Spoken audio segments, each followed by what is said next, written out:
Friday, July 1st. We have reached July. Welcome, Damon Bruce, Larry Krueger, and it's great to have you here on Wake Up. Got some 49ers news to go over. Got a Klay Thompson goodbye to get you ready for, because it seems like that's about to happen. And what do you know, Larry? The June swoon wasn't as bad for the Giants as it might have been. They sort of saved their bacon with a decent homestand against the Cubs and Dodgers. We got a few things to get into. What's going on, brother? Well, you know, this is the calm before the storm. And if you say, well, what's the storm? Every year, my brother and I get together on the 4th of July. Even though my brother's a judge, very much a rule follower, he has always had, since we were little kids, he's always had this pyromaniac side to his personality. He likes to blow things up. He likes to blow shit up. He, you know, whether it's firecrackers back in the day, M80s. Hey, we found an M80 in the sand. Let's light it off. So even though it's a one time a year, my brother, who's normally very responsible, very measured, there's a little bit of a Cold War going on, you know, a little bit of an arms buildup. He sent me a picture of the super package that he has purchased from Red Devil. I went to TNT, also got an equal package. Yes. And so I will be bringing my fireworks to his firework display, and they're illegal. It's contraband, Damon, in Contra Costa County, which is the county I reside in. But it is legal as legal gets, as legal as a joint in downtown Denver. When you go up to Sacramento County, where we will blow stuff up on July 4th. The Cold War has begun. The arms race has begun. There are limits, and I think I've been calling my brother Ronald Reagan. He's trying to outspend me, to spend me into some kind of, bad situation where we can't feed our people. You know what I mean? Well, as long as the skies glow with spectacular tributes to your patriotism, the kids really don't need to eat as much as you and your brother need to impress each other with the amount of fireworks you're willing to bring to bear at any party. I'm excited. I hope you have as many fingers on Friday as you have today, Larry.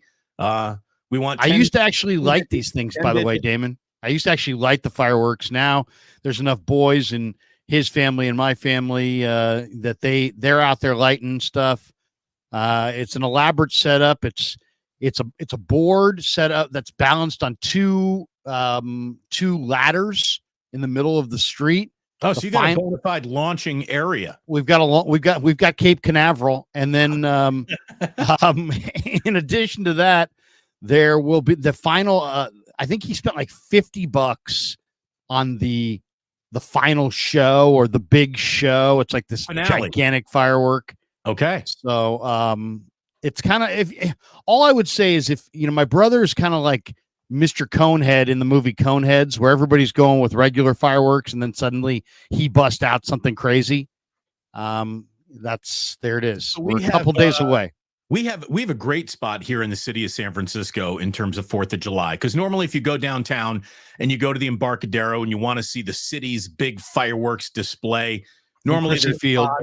Yeah, normally you get fog and you get glowing clouds more than you get an actual red fog, orange fog, green fog. Yeah, so low-level, more pedestrian fireworks actually work better in San Francisco than the professional fireworks. And we have, because we live so close to Reardon is parked in front of this big parking lot, which is used for City College. And then there's this old, like reservoir that's been concreted over as a parking lot. So we got all kinds of perfect to blow shit up space right in our neighborhood. And God bless our neighborhood, we are filled with Chinese people. And this is not a stereotype. This is a fact. Chinese people love fireworks. Our 4th of July local fireworks is better than anything else going off in California. Like, we get an incredible fireworks display just out of our little backyard parked over parking lot spot. So it's perfect. I love the 4th of July. It's not the fireworks aren't what they used to be. Like, I have to explain this to my kids. The sparklers when we were kids used to be just, it would fire off all kinds of sparks. Now it's like a super burning edge, and the sparks fly like about 7-8 inches away from where you're holding the sparkler. But it used to be, it wasn't like such a burning, core, but the actual sparks Get more of a plume. Yeah, they got rid of that. And then the ground flowers used to be much bigger, and you could put them on the ground and they literally would shoot across the street under a car. I mean, Yeah. But it was like the ground flower that you're used to now, but on steroids. So it's like they have kind of muted them to some degree. Well, the best they can to mute the fireworks. Wake up, get your fireworks display right. Get your fireworks, get your punk. You need a punk. Every good, you got to have a punk which lights you light the punk, which then, so you don't have to sit there and keep hitting the lighter the whole time and it's wind's blowing. So you light what they call the punk, and then you light the fireworks with the punk. I just want to see you and your brother with two huge, like we're about to go explore a cave, torches, just lighting fireworks on your ladder. I have to tell you, because there was almost a major, first of all, I don't even want to joke. There has been a major incident at my brother's place. His neighbor across the way, who he's got a little bit of a Reagan Gorbachev thing going as well, as far as a little arms race. A couple of years ago, I would say maybe 4 or 5 years ago, they got out there a little on the early side. And I said, hey, Chris, I noticed their pace is they got kind of a fast pace, faster than our pace. He's like, yeah, I think he's got somewhere to go tomorrow. So they go out fast pace, burn up their fireworks, immediately put them in their garbage can, pour a little water on it, and put the garbage can in the garage. The garbage can caught fire in the middle of the night, burned up their garage, their front room, destroyed both of their vehicles in their garage. We're talking hundreds of thousands of dollars of damage. Luckily, nobody died. Yeah, look, I mean, I don't want actually happen to that was my brother's neighbor. And then also a couple years ago, Damon, my brother's friend lit off a firework that was like literally a small, if you can picture this, a small hot air balloon. It had a fire in it and a balloon around it, kind of like a cloth balloon. And I go, that doesn't look too safe. And she's like, no, it's safe.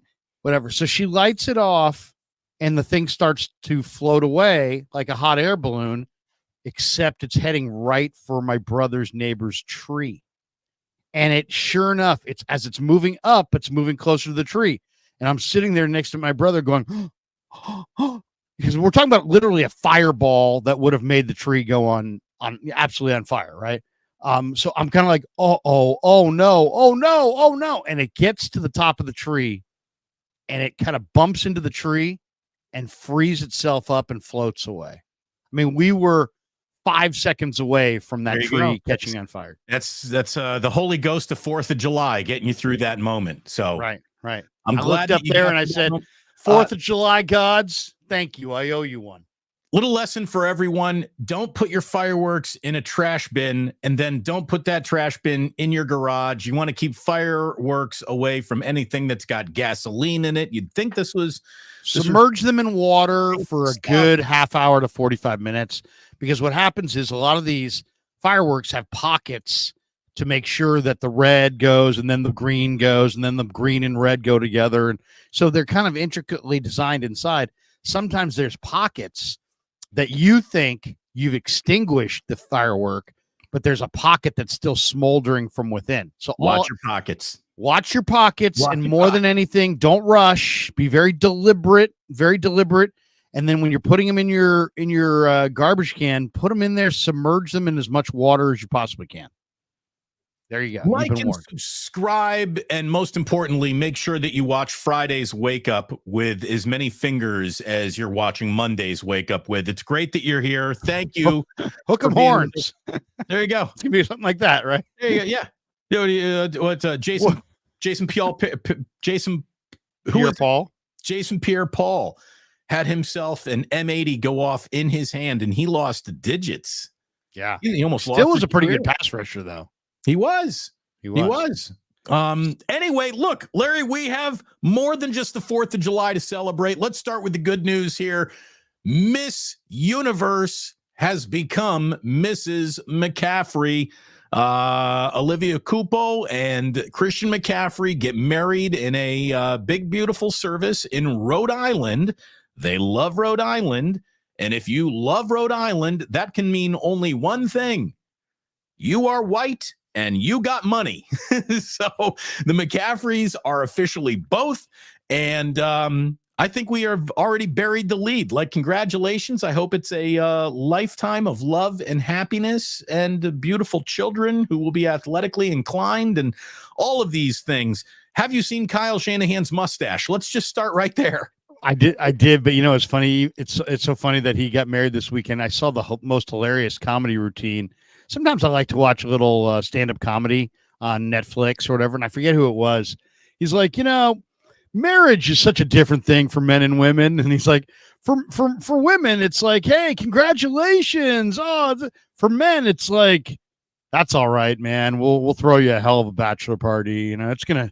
Don't worry. It's like you're consoling them for having like a lifelong disease. Dude, it's going to be all right. Yeah, you're going to make it through. Odds are it's going to be all right. You'll be all right. Yeah. It's a totally different deal. But yes, congratulations. And Kyle Shanahan's mustache was very Peter Sellers like. I think it's a bad look, dude. I think Shanahan will lose his ability to call plays altogether unless he shaves that. It feels like a summer mustache. We'll see if it actually makes week one. Maybe it's the missing ingredient, Larry. I'm just throwing that out there. He is 0 for Super Bowls with no mustache. Maybe the mustache is the missing ingredient. I don't want to take a strong position on it either way. I just want to kind of go with the flow of the mustache. We'll see if it makes it to the podium. Have you ever gone mustache training camp? I mean, I know you have a mustache now, right? If anybody notices, mustache. I shave like this. So I shave my mustache. I shave my sideburns. But sometimes I'll leave like the chin fuzz. Chin music. Just down here. I used to go soul patch there, but I kind of didn't like it. So I just I like a nice outline of a goatee, but then if it gets too thick, then I get the thing and I thin it out. I'm not really a facial hair guy. I'm not really a mustache guy. I could grow one, but I just don't like the look of just the singular mustache. Yeah, like I've known you for 20 years. I can't think of a mustache on you ever. Not even when you were rocking little partial goatee action. You really don't do it. I had the black, Mike. I've got some pictures of me holding my kids where I had the goatee all the way around. Okay. But in the last, decade or so, I shaved the mustache and I just go underneath. I saw Kittle at the wedding. I didn't see too much of anyone else. I'm sure there were other teammates there. I've got no interest in seeing the wedding album. I didn't look, but Kittle's always looking for a camera to find him. And it's just amazing though. The 49ers invoke like emotions in people, like people that are like grown up adults. Like I don't even want to tell you who it is. A buddy of mine who's in the media texts me over the weekend. He's like, look at these freaking preening schmoes. And I'm like, what is offensive about this? I'm like, they're at a wedding, so you're allowed to wear sunglasses outside in the middle of the day. You're not an asshole for doing that. You're allowed to wear a tuxedo when you're in a wedding, which Kyle was. I'm like, I don't see anything offensive about this. You just don't like the Niners, dude. And he's like, you're right. I just don't like the Niners. When you ain't us, so you hate us because you ain't us. And then, there's a part of the ESPN 30 for 30 on the Bad Boy Pistons. There's a great line from Isaiah Thomas at the beginning of that thing where he's like, when you win, if you win, you're going to affect people's emotions. And that is really, really true. I mean, it's true across generations. It's true across sports. People don't hate the Milwaukee Brewers, but they hate the Yankees. Right. Right. Nobody hates the Arizona Diamondbacks. They hate the Dodgers. Nobody hates the Detroit Lions, but they hate the Cowboys. Right. They hate the Niners. They hate the Patriots. Hey, Damon, what do you think of Northwestern basketball? I don't. I don't think of Northwestern basketball. That's what glorified high school is what I think. Yeah. Consistent Big Ten beatdowns. But yeah, nobody hates when you win, you affect people's emotions. And when you affect people's emotions, they lash out. So They do. So there you go. But congrats to McCaffrey. He's a good dude. And I don't know anything about his bride. She's famous, I guess, right? So she was a former Miss Universe. Absolutely beautiful woman. Seems to be like 1,000,000,000% dedicated. She's there by his side. She's at games. She is. Look, I don't know anything. What is it about the Niners and Miss Universe? Dwight Clark had Sean Weatherly back in the day. I've heard that. I've heard that anyone who's had an interaction with her walked away very impressed by her. She's an impressive young lady, and congratulations to the McCaffreys. I would like to go and get like a future prop bet on their children right now. They're going to be, look at it this way. Mom's a Miss Universe. Dad is an all-pro who went to Stanford, who is a generational athlete. Like, this kid is set up from a DNA jackpot standpoint, whether it be boy or girl. So congratulations to future McCaffreys and the progeny, and very happy for all involved. It's nice when people get married. I used to not care about marriage the way I didn't really care about kids, Larry. And then I got married, and then I had kids. And then you start looking at things and considering things differently, and you get older. And it's nice. Being in a great marriage is a really nice thing. I was looking for, Damon, you know what I was looking for? I thought you were adjusting a camera or something. I don't know. Yeah, no, I stood up because I wanted to type in Miss Universe because I thought, remember that, that soundbite where she's like, talk about world peace, and she's like, world peace and as Dutch. Yeah, South Carolina and South Africa and stuff like that. And I want world peace. Why are maps important? Because people don't know where they're going in like South Africa and places like that. And Iraq. The Iraq. Yeah. Oh my God. And he's like, thank you, Miss. So I thought it was South Carolina. I have only one thing to say about her. She sure is pretty. That's it. That's all I got on her. Hold on, I got to type in USA. Hold on. You want this woman to appear on the show today, don't you? I mean, it's just an awesome soundbite. It's not going to pop up, but anyway, yeah, it's like it's one of the all-time Mario, whatever from Saved by the Bell is doing the interview, and he's like, "Thank you, Mrs. South Carolina Slater." Yeah. It was epic. I guess I can't find it. Yeah. Either way, congratulations to the couple. Did you see that Brandon Aiyuk got the TMZ treatment where he actually got someone with the camera chasing him through SFO after his meeting with the 49ers? Larry, he actually said 3 teams' names out loud. Are you ready for all 3 teams? It's the same 3 that we've been talking about for the last 3 months. 49ers, Commanders, and Steelers. He basically said he thinks he's going to get a deal done with the 49ers without actually saying it, but it certainly sounds like that. He also admitted to the fact that he is very much enjoying the attention that he's getting right now that he hasn't gotten before in his career. It feels like wide receivers have always come in 2 different distinct packages. They're either divas or they're lunch pail guys. And every moment of Brandon Aiyuk's career has been a lunch pail type of guy, but he's enjoying the diva moment that he's getting right now. I'm not going to begrudge him that. He's watched an awful lot of guys get very, very famous playing for this team, and he probably feels like he isn't one of them. So he's enjoying the attention, and I think that the attention is about to fade into a football contract to come play for the 49ers again. I think they're going to get this done but by the time we get to training camp. I really hope that they do. It feels like there's been progress made, and a little cooling down on both sides has begun. Don't you think? I hope so. I hope so. I hope it gets done. I will say this though. I watched the entire Pivot podcast with Ryan Clark and Fred Taylor and Channing Crowder, the Pivot podcast by Fanatics, and their guest this week was Aiyuk. And I watched the whole thing and I took notes. And this is what I got out of it. I'll just give you the quick summary of what I got out of it. First of all, he tells Ryan Clark that the Niners called him and said, we're not on the same page, and it doesn't look like we're going to wind up on the same page. So that tells me that Parag's playing super hardball.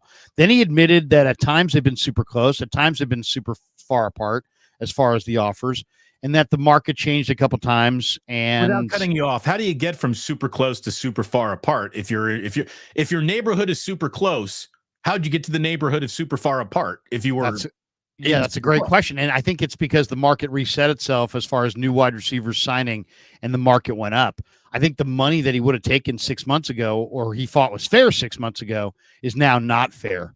And so, yeah, and then he basically admitted that over the past month or so, that they haven't talked, they haven't agreed, and that there's been no dialogue, no movement.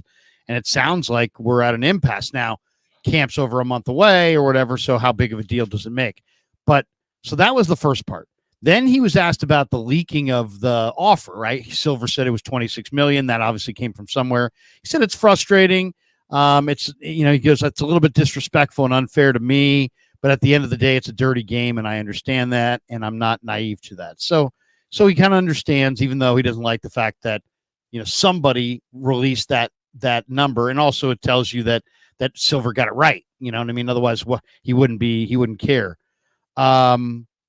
Then I thought, first of all, congratulations to Mike Silver. He can stand on his credibility with anybody. Somebody leaked it to him. But at the same time, anyone who knew anything was in that $26 to $28 million price range anyways. It doesn't take an insider with inside information to a ballpark to guess kind of in that neighborhood. We all knew he was in that maybe Mike guessed, or maybe he had a source. But then I thought the other thing that was kind of interesting was that he tweeted out at the end of the Super Bowl, don't forget what got you there. And he admitted when he was pressed on it that was a direct relation to the fact that, he went for 100 yards 6-7 times in the regular season, and he only got 3 catches, I should say, in the Super Bowl against the Chiefs. And he was frustrated about that. And then he admitted that he's underutilized in the offense, and the Crowder brought up the fact that he's 7th in the NFL in receiving yards, but 23rd in the NFL in targets with 106, way fewer than most of the other number 1 receivers. And he's like, I got so much more to give. So he kind of says I'm underutilized. Then they're asking, well, don't you wonder what you could potentially be if you were utilized more? And he's like, yeah, and that's why I'm thinking about what I can do right now playing with that guy. And he points over to Jaden Daniels. There was an awful lot of, what wouldn't it be awesome to play with Jaden Daniels? And then he was asked a couple direct questions I thought were really interesting. He says, would you give up everything that the Niners represent, winning Super Bowls, etc., Shanahan, weapons, to get the bigger money? And he says the answer that makes you say he's going for the money. He says, I got here by taking chances, by taking risks. So in other words, yeah, I'd rather get the bigger money than have what the Niners offer. I thought that was really interesting, but there was more. Then he says, he's asked about, once again, Daniels, and he's like, I forget it was Clark who said, man, have you ever thought about maybe being on the right team in the right spot at the right time with the right quarterback? And he cuts him off and he says, hey, I am on the right team at the right time. In the right spot with the right quarterback, just not on the right terms, so as to not disrespect Brock Purdy. Then he was asked about playing with Daniels again. He says, I've got one more meeting set up at the Niners. If it doesn't go well, I'd like to play with Jaden. I think he can help me take my game to the next level. So now he's saying that he thinks Jaden can take his game to the next level and that he'd like to play with Jaden. Of course, that meeting did take place, and the Niners and Aiyuk supposedly had a good meeting, and they're on the same page. So things did go well. So obviously that's a factor here. And then one last one I thought was really interesting, Damon. He was asked, if he would, if he's thought about it. Hey, you ever thought, how many guys on your team are going to get taken care of here? Kittle and, Aiyuk, CMC and Trent. And do you ever think when you're in your negotiations about, anybody else's money? He's like, no, I'm all about me. He's like, if you can't afford a Lambo, you can't have one. And he basically gave the answer, and I don't blame him. I know it came across as selfish to a lot of people, but that's the mindset. You don't worry about the team's finances. They're going to pay who they're going to pay. And you can't worry about that. But he was like not at all concerned. Then he said, I'm not doing a hometown discount. Then he kind of suggested that he might, but he really doesn't want to do a hometown discount. But then the ultimate question came up in this thing, and it was Ryan Clark. He said, what is your top priority? Which is really what this is all about. And Aiyuk said, taking care of my family and putting myself in position to be the best wide receiver I can be. He didn't say anything about winning. He didn't say anything about, being on a team that has lots of talent, lots of weapons. His top priority is taking care of his family, which means money. And that's his top priority over winning, over, so we've always you and I discussed this. Does he want a big bag on a winning team? Then maybe you sign with the Niners. Or do you want the biggest bag? And I don't give a shit what kind of team I'm on. And I think if you were going to sit there and watch that whole podcast, how that could not be the takeaway. He basically said it 5 different ways that he's a tempo setter, that he blocks downfield, that he wants to get taken care of, and that it's all about the money. It's all about getting the biggest bag. Then we get to the last question. And this is where I'm sitting there going, I wish this was the first question. I could have turned this whole thing off. He was asked, what are you going to buy when you get paid? And he's like, I don't know, man. I'm kind of a simple guy, but I'm going to take care of mom and dad. I'm going to take care of my mom and dad. I'm going to buy them a house or whatever he said. And then it comes out in this 3-minute conversation that Aiyuk's mom's not just a Niner fan. She's like diehard. She's like a lifelong Niner fan, diehard, biggest Niner fan of all time. And Aiyuk's like, she's on my side, so she'll go wherever I go. Yeah, but that's it right there, man. He doesn't want to. He's not going anywhere. Mom's a lifelong Niners fan, so he kind of gave it away there at the end. It's like he gave all the answers that said, you better pay this guy, you better pay this guy, you better pay this guy. And then he undercut himself at the end by saying mom's a huge Niner fan. And it's like, obviously, you're not going to want to upset mom. So, well, you're not going to want to upset mom, but the truth is, that's a major. Mom, that's a major Niners, factor. The $14.5 million with the Niners, $28 million with Team X. Mom is going to lean forward and say, "Go get your 28." I mean, sure. Well, maybe. It depends. Yeah. Most likely, I would say most likely. But it is a major factor, I would think. So he has no ability to dictate how this negotiation goes. Right. He is under contract for $14.5 million, which, by the way, is taking care of your family level of money. You can absolutely take care of your family and extended circle of friends for $14.5 million. That's after, you pay your agent. California takes its taxes and all processing and handling and shipping and blah, blah, blah, blah, blah. Even Spreewell could take, remember Spreewell came out and was like, I can't live on 8 to 10 million. Yeah. You can still do really, really well with the amount of money that he's under contract to play. This is about the 49ers goosing an already existing contract in a way that makes everybody feel protected and safe and secure and healthy. And I think that there's a way to do that. I think that Brandon Aiyuk reveals that he is at the same time caught up in the moment, also still a reasonable person. And you can say anything you want on your Pivot podcast.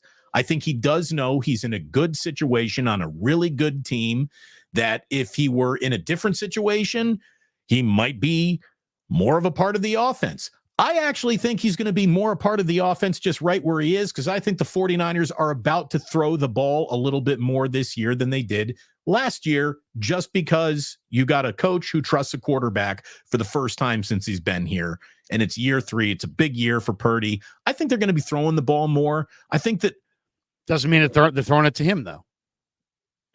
Here's the thing. If you're open, motherfucker, you're going to get the ball.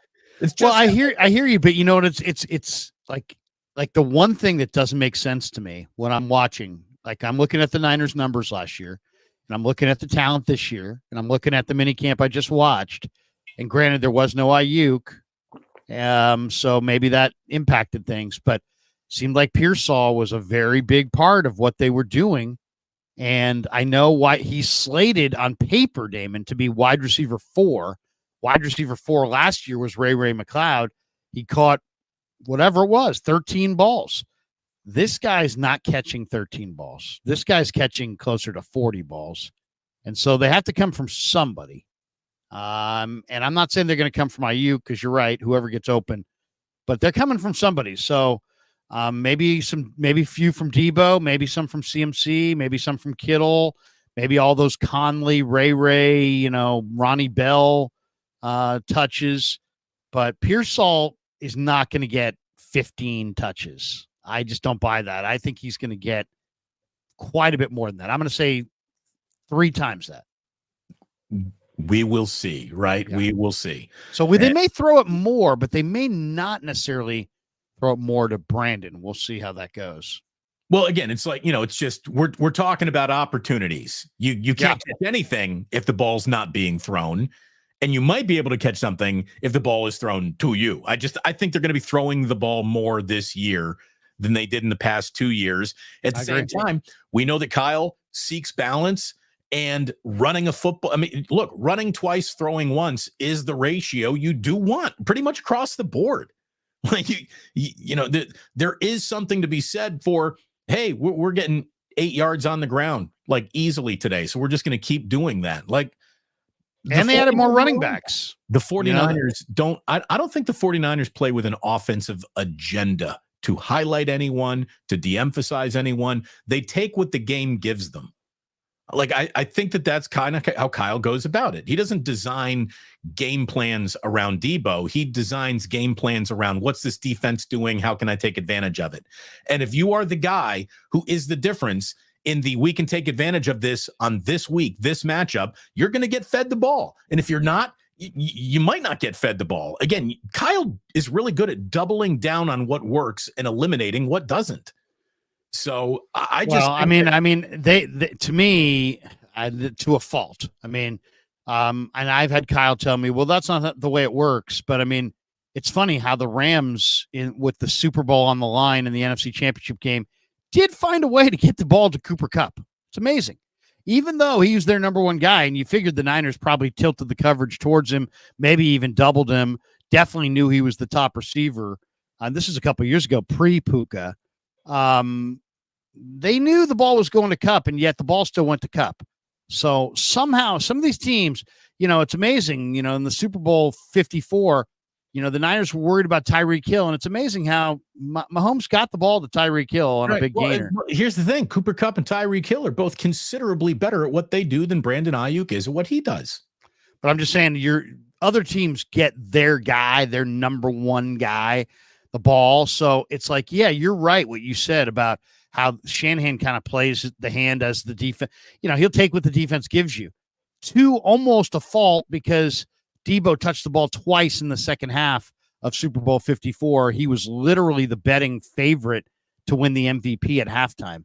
So I gotta, kind of push back and say that if there's one thing I'd like to see Shanahan do more of, it's instead of being kind of, hey, we'll take what the defense gives us all the time, scheme open your best players a little bit more, orchestrate some touches for your big boys a little bit better, a little bit more often, a little bit more efficiently. Again, when you have an offense that is so good, you want to spread the ball around as much as possible. It shouldn't be looked at as a bad thing. And honestly, like, hey, Brandon Aiyuk, you don't get paid per catch. You don't get paid per first down. You don't get paid per target. You get your contract for the year. I mean, Brandon Aiyuk, how about this? What if we paid you $30 million and you didn't get a target all year? Would you be cool with that? Or how about this? I'm at the other discussion, which is, if you didn't have Debo, Kittle, and these other guys, and they were going to you, I mean, I don't know if Brandon noticed, but when the Niners were trying to get McCaffrey that record in the fourth quarter of that game, and they kept going to him over and over again, what kept happening? He was getting crushed. Why? Because the defense knew they were going to McCaffrey. There's an advantage. Yes. Are your numbers a little deflated because you play with all these other monsters? Yes. But your body is also preserved, and your career, you would think, elongated from the standpoint of they're not just waiting for you in the middle of the field ready to keyhole your ass every time, because they could be going to Debo, they could be going to Juice, they could be going to one of these other guys. And so there's a downside in in loss of production, but there's an upside as far as you're not taking as many hits as Justin Jefferson or Tyreek Hill or any of these Amon-Ra. Those guys are taking more hits than you're taking. Less is more. I mean, you wouldn't have to sell me too hard on that. And look, I would turn around and tell the 49ers too, like, just because you are not targeting this wide receiver, it's not an argument for less value. It's an argument for more value. When you're throwing the ball around as little as you do, your throws have more premium put on them, and the results better be there because you're going to have fewer cracks at it. So I don't buy this whole your wide receivers are worth less in this offense. I think the argument would be they're actually worth more because you're going to them less frequently. You need it to happen when it does happen. The whole thing has become a mind-numbing exercise in everyone knows exactly what's going on here. We've got it. We've analyzed this thing from all sides of the Rubik's Cube. We have talked about it from colors. We've talked about its patterns. We've talked about its shape. And it's just a matter of, Brandon, you have a contract. There is nothing you can do but kick, cry, and scream and play for $14.5 million if that's the way the Niners want to go about this. You got no Which is why we're hearing about it, because he doesn't have any other. He's got no card to play. No, other than let's be an agitator and keep this in an off season where there's not a lot of headlines. We will be the headline. And look, I don't want to tear the guy apart. The fans have gotten tired of it. I've gotten tired of it. You've gotten tired. Everybody's gotten tired of it. It's not that we're mad at Brandon or any way frustrated with the Niners. It's just get it done, man. Get it done. The way I look at it is his whole, like, if you can't afford the Lamborghini, you can't have one. You're not the Lamborghini. You're not. You're an important passenger. You you look super cool getting out of the Lamborghini, but you ain't the Lamborghini. You're a part of it. You know what he is? I thought about it too. We were talking about the cars, and so I bought in college a Jeep CJ7 from this rich guy who lived up in Marin, right in Tiburon. So I go to his house to pick up the car, and I couldn't believe, I thought it was a misprint. It was a car that I bought in 1995. It was an 86 CJ7. It only had 11,000 miles on it. You took it to the farmer's market, and that's it. So I'm like, I thought it was a mistake. I just figured out, well, maybe it was 111, right? Or maybe it's 77. I just read it wrong, or whatever. 33 something. There's no way he had 11,000 miles on a car that's 10 years old. You're getting 1,000 miles a year in your car. We get to this guy's house. He's got the pimped out circular driveway. He's got like 9 vehicles. He starts talking to me. He's got a house in right where you were the other day, Carnelian Bay. He's like, I got a house up in Carnelian Bay. I just drive the CJ7 to Tahoe. So basically he's just driven it from Marin to Tahoe like a bunch of times. That's it. Otherwise he doesn't use it. So he's got a red Ferrari sitting right there off to the right-hand side. And I'm like, wow, I wouldn't drive this Jeep CJ7 either if I had the red Ferrari. Brandon Aiyuk literally is that guy's red Ferrari that he drives also like every third Friday and every fourth Sunday. That's kind of what he is. He's a sports car that is awesome, but he's kind of underutilized a little bit. So he's got like low miles. So in a lot of ways, when you factor in the low miles, how much football he probably has left going forward, because you're only paying him for what he's going to do, right? No, and he's been wildly dependable to this point. Like he's been dependable, and he's a run block. He loves to block in the run game. So, and he runs the patterns that you loved him to run in the middle of the field. So he works perfectly with your quarterback who succeeds in the middle of the field. So it's just in a lot of, and then when you look at him and you look at the numbers that he put up, 28 catches of 20 plus yards on like 105 targets, where the other guys in that neighborhood had 170, 180 targets. Look, the efficiency is off the charts. He was Mr. First Down, like every single time. He's like one of the most efficient wide receivers in the game. Yeah. And he blocks in the run game. So it's like, if you're the 49ers and you said, you know what, we want a wide receiver to excel in our offense, let's create one. This is what you would have created. This player is exactly what the 49ers, there is no better wide receiver. Tyreek Hill's not a better wide receiver for this offense. A.J. Brown's not a better wide receiver for this offense. Justin Jefferson's a great player, but Aiyuk, with his blocking ability, his long arms, his lack of usage at this point, the low mileage on his body, he's really one of the 2 or 3 greatest fits for wide receivers for the Niners. And so it makes perfect sense that they would sign him, and no sense at all that they would ever trade him. So Jillian picked the family car. She did the research and she did it.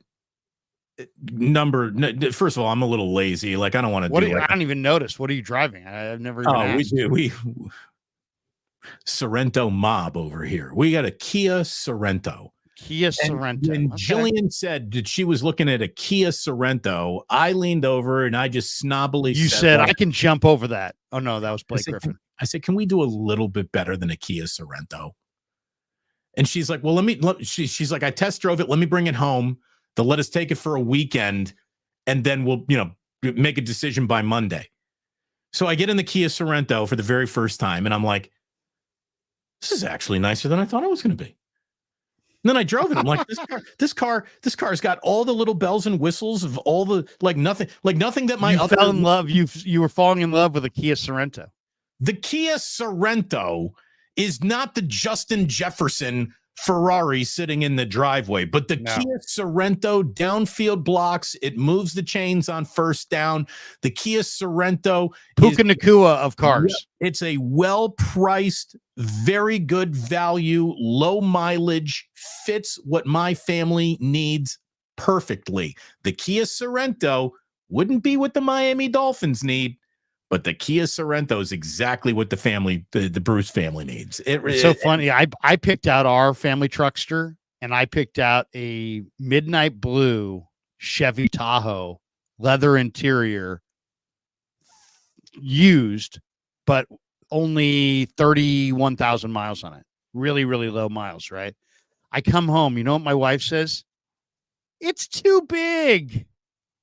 I go, we have 4 kids. They're going to get bigger. They were all little kids at the time, right? She's like, it's too big, because we had like a Dodge Caravan or something, it's one of the minivans, and the the whole chassis of a Tahoe is a little bigger Chevy Tahoe than a Dodge Caravan. I'm like, we need this size car. We still have the car. I mean, it's like 20 years later, we still have the car. It's now paid off.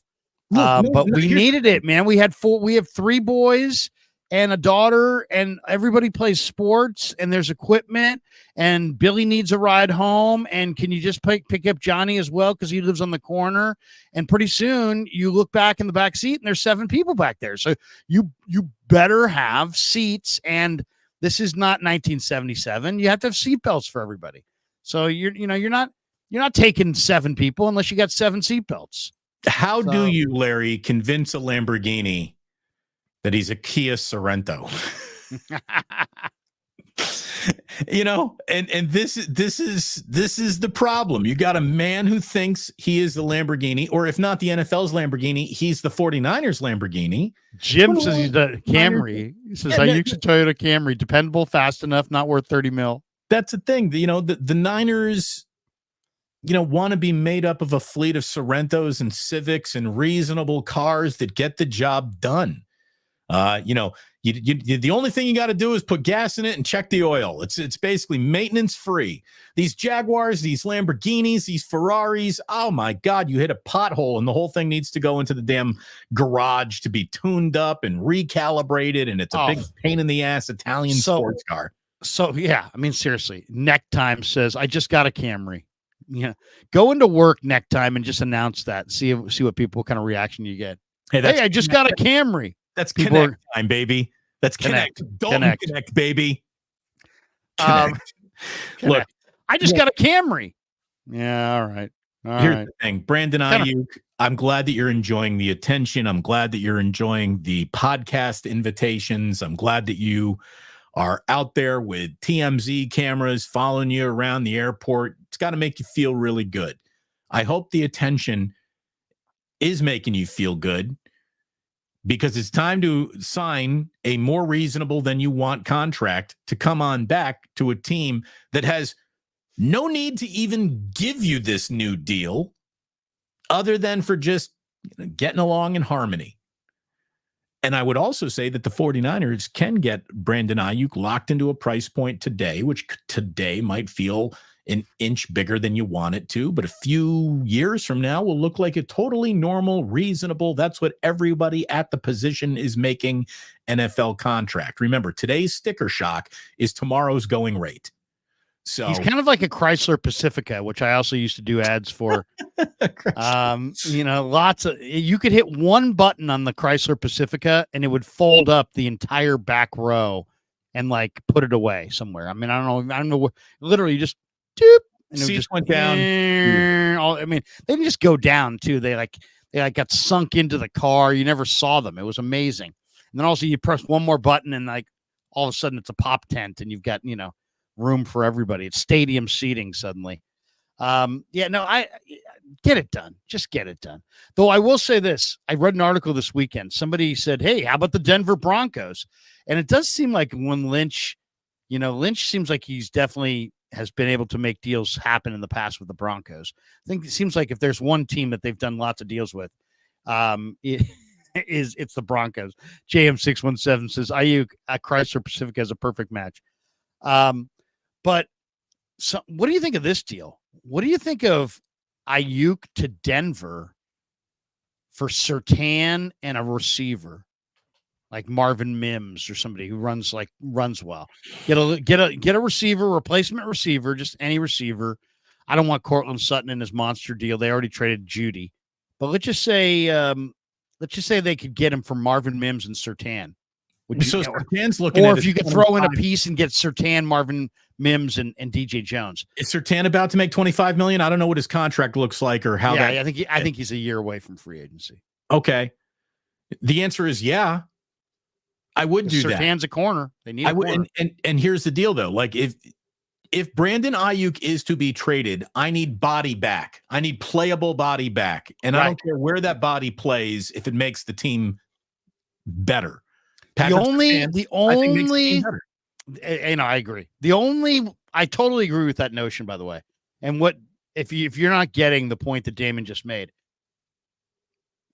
it's after the draft. Picks don't help you win a Super Bowl this year. They may help you win the next 5 Super Bowls after this year if you get the right guy, right? But it's not going to help you at all this year because the draft isn't until 2025. The only exception I would make would be for the Patriots. If the Patriots called and they offered their number one, that's the one team that I would, or Carolina, but I mean, Carolina is not looking for Aiyuk right now, but if the Patriots are, the Patriots called and said that here's 2025 number one, I don't care. I don't care about the Super Bowl window anymore. I'm just making that trade because you very well, in my opinion, that would be for sure top 5 pick, minimum top 10, and the possibility of being in the top 1 or 2. And if you get malpractice on New England's part, if they were to make that deal. Yeah. So that's why it's probably never going to happen. But it has been rumored a few times. And if New England actually was offering their first round pick, I think the Niners would pull the trigger on it. The only thing I'll say about the Aiyuk thing at this point is Now that you have Pearsall and Cowing and this bevy of other receivers, I would be interested in trading Aiyuk if it was at a position of greater need. Like if you had some awesome left tackle that for whatever reason was on the trade market, yes, I'd rather have that awesome left tackle than Brandon Aiyuk. If you have Surtain on the trade market, yes, I'd rather have a true number one dominating corner on this Niner team right now than Brandon Aiyuk because of the other receivers they have. So, you also got to factor in what your team looks like. They got about nine or 10 receivers, and not that any of them are Aiyuk, but you got other needs. If somebody's offering you an offensive tackle or a defensive end or a all-pro safety or dominating number one corner, I think you're, almost obligated to listen. Yeah. So, the third string all-pro says still the amount of money he's being taxed is crazy. It's California, double the taxes of some states. Look, you're right about that. But the thing is, you get taxed out the ass in Massachusetts too. And you walk outside and you got nothing to show for it other than the fact you're in Massachusetts. Like, California taxes suck. But at the end of the day, I step outside, I'm in California. You know what I mean? Like, I don't own a shovel. Yeah, I mean, there's some advantages to living in California. Let me say this, though, and this is part of a different discussion, a larger discussion, more of a tax-based discussion. But this is becoming a bigger and bigger issue. Now, why bother having all of these myriad of rules that create an even playing field if you're going to allow such an uneven factor to enter your playing field? Do you see what I'm saying? It's like, why bother saying, you know what? No, you can't practice on Thursday because everybody gets 28 days of off-season practice and you cannot have 29 because that will be a competitive advantage. Okay, so we don't want that. We can't give the Broncos one extra day of practice because it's deemed an unfair advantage. But teams can have major advantages tax-wise because of the state they reside in. And it's just in the cards. It's just the way it is. It's getting to the point, especially in California, where, how do you possibly win a bid for how do you have free agency and have an uneven playing field? It seems to me that the NFL, they ought to just make everybody play. You're registered to play in the NFL. And the NFL league offices are in New York and everybody pays New York taxes, or everybody, whatever. Your headquarters is LA and everybody pays California taxes. Everybody should pay taxes that are the same to have this, dramatically different impact. And especially it impacts them way more than it would impact somebody who's making $125,000 a year. You're talking about millions and millions and millions of dollars. I'm watching this NBA free agency special and you factor in the California taxes and it's like, why the hell would anybody want to play for the Warriors or Lakers or Clippers or Kings when you could play for the Utah Jazz and have or the Miami Heat and have just a way, way better, keep way more of your money and make way more money. So to me, don't you think it's interesting that they allow this massive inequity to exist while acting like these other inequities cannot go on? Right. I mean, you will not be practicing one extra day, 49ers. Damn you. You preach symmetry, but you have something that is incredibly asymmetrical in one of the most important categories that players really care about. Having said that, it doesn't stop players from signing with teams in California, because I also think that California opens up a land of opportunity that you won't have if you have a better tax situation. Not in Sacramento. I hear what you're saying, your commercials and media and Hollywood and all that, but it's a far cry from Natomas. You know what I'm saying? I get it. Look, I get it. Yeah. I just would like to see them do something. I mean, you could create anything you wanted to equal out the playing field. It's a math equation. Create the equation that puts everybody on a level playing field, or put something in them. If the playing field's going to be so dramatically uneven, then you might want to develop some mechanism from within that makes it a little bit more even. Otherwise, what are we doing here? Right. someone's like, third string all pro says, not to mention California is a crime cesspool. It's not. It's not. It's fucking not. Like, here's the thing. I got people from cousin fuck Arkansas telling me that, San Francisco's terrible. You live in cousin fuck Arkansas. Is that a real place, cousin fuck? I don't think so. But like, here's the thing. Here's what California is if you live here. It's pretty awesome. It's pretty awesome. I know that you got a lot of Fox News dick in your ear, and that's all you hear. But let's not go political. Let's not go political. Awesome. California is great. Do we have our problems just like everyone else? We sure do. But on top of those problems is the state of California. We got better weed, better women, better wine, better everything, better music, better houses, better weather, better opportunity, more money around. Like, it's like California. I know that people have lost sight of this. Run for governor. That sounds like it might be an opening soon. Here's what California is. It's pretty fucking awesome. It's pretty fucking awesome. And if you don't want to be here, leave. Go. No one's Wait a second. A bunch of people heard you and they just left. Nobody has been forced to move to California. Everybody is here voluntarily. We all want to be here. So tell me more. Again, tell me more about how San Francisco is an awful place to live. Please tell me more. Write it down and make sure you and none of your friends who feel that way ever come to visit. That'd be awesome. There's pros. It's funny. I'm native and you're not. You're the one making the argument. I'll say this. San Francisco, California has some great, the mountains, the ocean. There's a lot of great things here for sure, but the expense is ridiculous. It's exorbitant. And, California is a place that you can move away from. You can't move to. That's the reality. Now, there are people, you moved here, but you moved here as a poor college student and you built up here. I figured it's a hard place to come to after you've been it's tough to put down roots. Well, it's a tough place to go, just period. You're moving from Austin, Texas. You've got, 3,200 square feet and 5 bedrooms and all kinds of furniture. And you move here, you got to sell all that furniture. You're not, you're not going to have that size of a house. So it's a hard place to come to. It's an easy place to leave because your house that's totally mediocre here is, 780,000, and 780,000 in suburban St. Louis buys you 3,500 square feet. Yeah. 780,000 square feet, 30,000 square feet in Austin buys you a circular, driveway and a pool and, all kinds of stuff. Here, that's a flop house. It's probably a 1 bedroom, 1 bath. It could be a studio in certain places. So it's just, and same thing in Manhattan, same thing in Hong Kong, same thing. There's certain places that are just, the price is just crazy. But there's pros and cons. Pros and cons. Look, this is the big leagues. And if you're a minor leaguer, it ain't for you.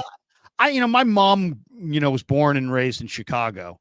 And I wouldn't call Chicago the minor leagues, but it is a lot less expensive. It is a lot less expensive. It's much easier to.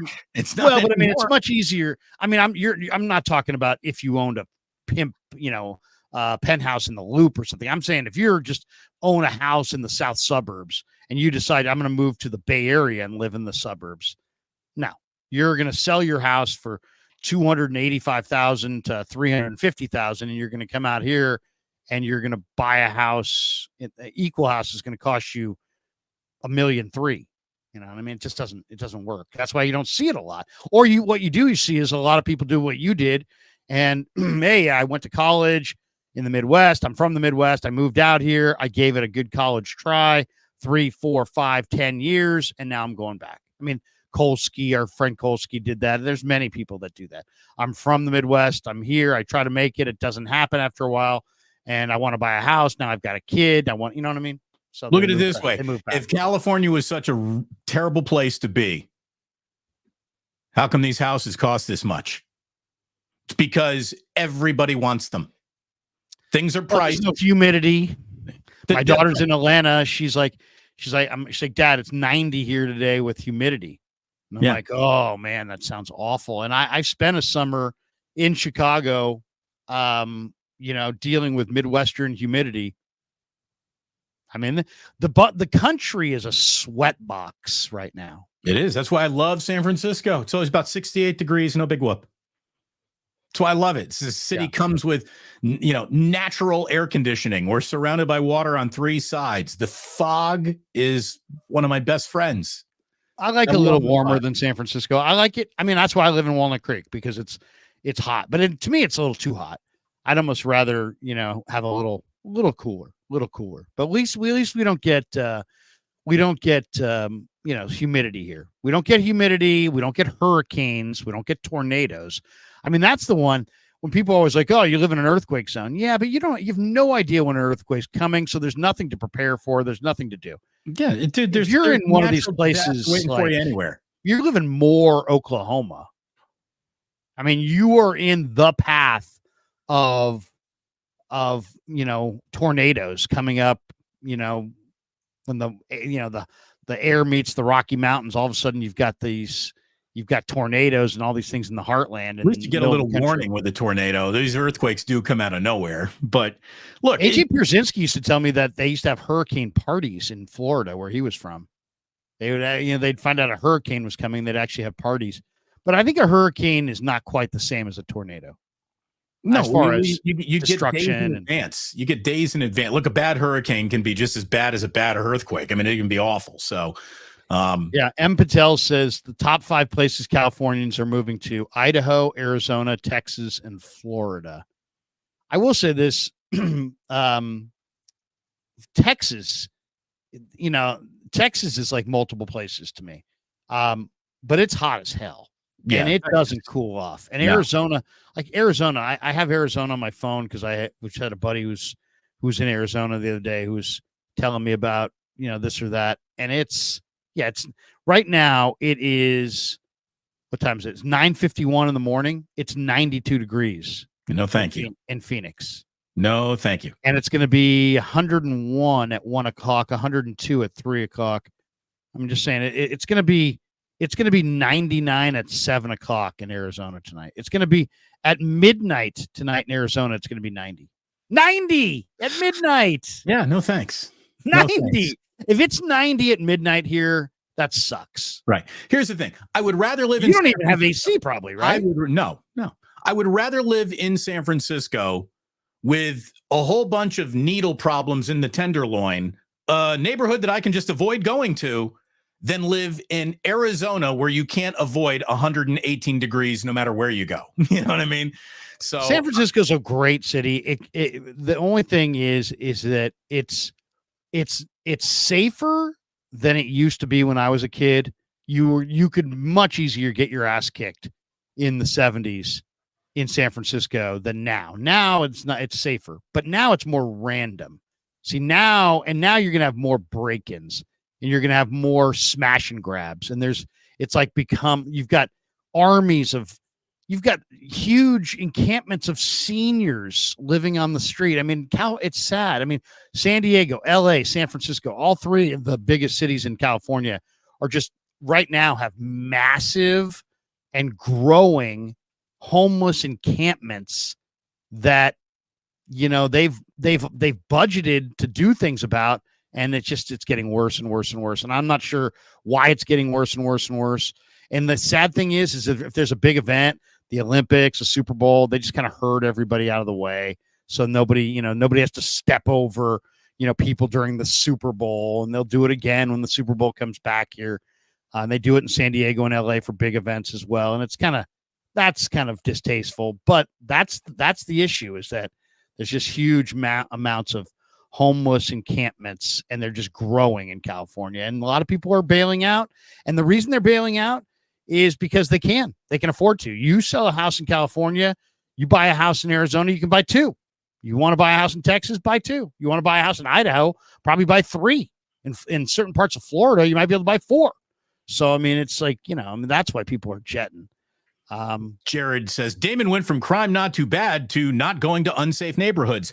Yeah, it's like when you go to New York City, you probably don't spend an awful lot of time in, oh my fuck, are we in trouble, Harlem? You probably don't spend an awful lot of time in Bedford-Stuy when you go over to Brooklyn to do your little. Well, you can, and I'll say this: you can sprint when you go to Chicago, out of. You don't spend a lot of time in Cabrini Green. You just stay out of that neighborhood. I mean, come on, man. Well, not only that, the cops stay out. Yeah. Yeah. I mean, the one thing about San Francisco is that, you can't. It's a small enough city where if you were in, I don't know, pick the worst corner in the city, whatever it is, whatever you deem is the worst corner of the city, you could literally run out of a bad neighborhood in like 5 minutes. More than any other city in America. You're not running out of South Central LA. You know what I mean? You're talking about blocks and blocks. More than any other city in America, the haves and have-nots are on top of each other in San Francisco. I saw it. I swear to you, I'm not making this up. This happened literally 6 weeks ago. A buddy of mine opened a restaurant. It's like upper Tenderloin. It's kind of like in towards Nob Hill. Where right? is it? It's like Leavenworth. Well, I don't want. He had a soft opening. It hasn't opened to the public. Oh, okay. So it hasn't quite opened yet. So he's working on he's got the land. He's got the whole thing. He's working on his menu. It's his first restaurant. Anyway, he did a soft open and invited a bunch of people. And it was like a 6 o'clock seating or whatever. Well, they were lined up. They were lined up outside down the street. And I looked, I got to the street and he's like, yeah, there'll be a line out front. So I didn't worry about the address. They just kind of told me generally where it was. I get to the street and I start walking. There's a line on both sides of the street. On one side of the street, it was for a soup kitchen. And for the other side of the street, it was for his brand new restaurant. And on the same street, you have people lined up for a soup kitchen and a foofy new restaurant. So it's like that's San Francisco right there. All right. Well, when you do anything in the Tenderloin or the Tender Knob or wherever it is, that's what you get. That's what you get. And your buddy didn't open up that restaurant and then be like, oh, wait, I'm across the street from a fucking soup kitchen. He knew that the day he signed the lease. So It didn't surprise him. It shouldn't surprise you. Z4900. No. I just say. Damon and Larry were downtown. What was that? I didn't see it. He said, Damon and Larry, were y'all downtown in San Francisco dancing with blank, naked blank yesterday? No, I wasn't. So here's the thing. I'm not a gay man, so I didn't go to the gay festival. That's okay, right? That's right. To each their own. Yeah. And there's nothing wrong with that. If you want to go and do that, go ahead. I don't care. I don't care. I want to say this, and I'm a native, though, and I will say there's only one dick I worry about, and that's mine. That's it. Good. That's good. I'm glad we got that update. I can see yours doing. Is yours okay? I didn't go to that. I was watching the Giants and the Dodgers. I was getting ready for NBA free agency. I was all right. Can we move? Okay, hold on. Wait, I got one last thing for you about the 49ers, and we got to talk a little Klay Thompson. Look, it's not going to be easy for the 49ers going forward. Full stop. The history is not on their side. The NFL.com story, basically, the name of the article should have been, "This ain't going to be easy, Kyle." For all the success that the 49ers have compiled, the Lombardi Trophy has been an unattainable triumph for the 44-year-old head coach, and history's not on his side. Following the 49ers' overtime loss to the Chiefs, Shanahan becomes the 5th coach in NFL history to lose his first 3 Super Bowl appearances as head coach or coordinator, per NFL research. None of the previous 4 coaches have ever won a Super Bowl. Shanahan is in hallowed company in that regard, joining Marv Levy, Vikings Bud Grant, Ted Marchibroda as an offensive coordinator with Washington and Buffalo, and longtime Vikings defensive coordinator Jerry Burns. Levy and Grant are Hall of Famers. Marchibroda and Burns are highly regarded coaches, but nevertheless, they've all fallen short of the Lombardi Trophy. For his career as a head coach, Shanahan is 8-4 in the playoffs. That equals a .667 winning percentage that stands as the highest in league history, without winning an NFL championship or a Super Bowl. Since 2010, the 49ers have advanced to 7 conference title games, the most in the NFC. However, they're 3-4 in those 7 games with 0 Super Bowl victories to show for it. So none of the history lines up that the 49ers are about to do this, but just because something hasn't been done doesn't mean it won't be done.